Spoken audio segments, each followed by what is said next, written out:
Using starvation as a method of warfare is explicitly prohibited under Article 54 of Additional Protocol I to the Geneva Conventions and is defined as a war crime under Article 8, 2, b, XXV of the Rome Statute of the International Criminal Court.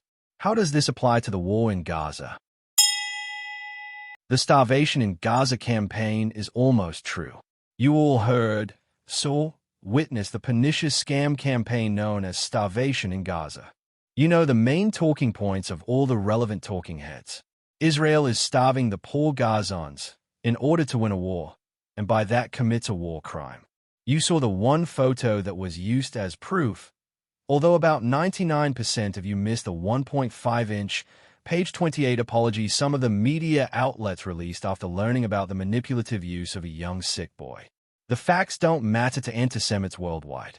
Nor do they matter to Western leaders such as the head of the UK Thought Police, two-tier Keir, or the WEF of Canada. Hold on a second. Going to Google to get the name, Mark Carney, and others. The fact that more food and resources go into the Gaza Strip today than before October 7, 2023 doesn't matter to them. The fact that even in the same manipulative photo, the mother appears to be, just like the adults in any of the other 2 or 3 photos, just fine. The multiple recent photos and videos of Hamas terrorists celebrating in the tunnels with more food than a wedding doesn't matter to them. These barbaric, cynical murderers look very fit, while their people apparently starve. The multiple documentations of Hamas brutally robbing much of the aid, their cruel treatment of Gazans who try to get a handful, their attacks on food dispensing stations, none of that matters to them. No, according to two-tier Keir and the other morons, if the starvation doesn't stop, they will recognize the state of Narnia. There is a purposeful starvation in Gaza. The problem is that it's not the fictitious starvation of the Gazans, who get plenty of food. It's the purposeful starvation of the Israeli hostages, in order to win a war. With permission from Eviatar David's family, I'm sharing these photos.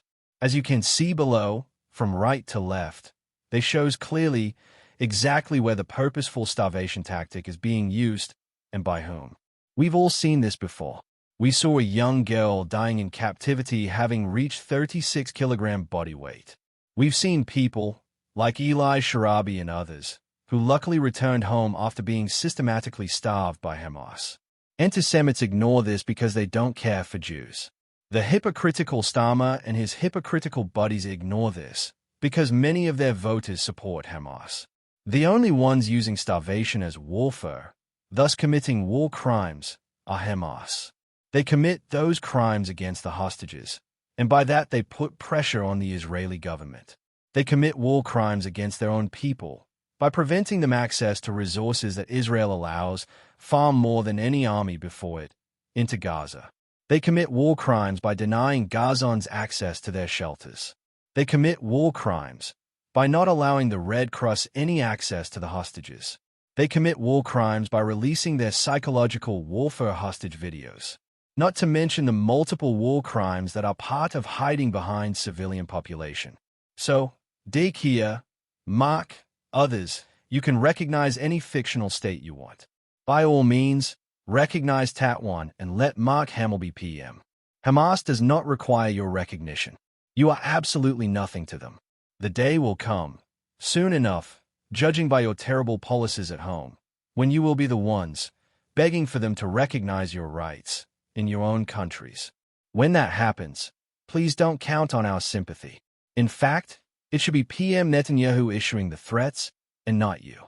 In fact, we should be saying it very clearly.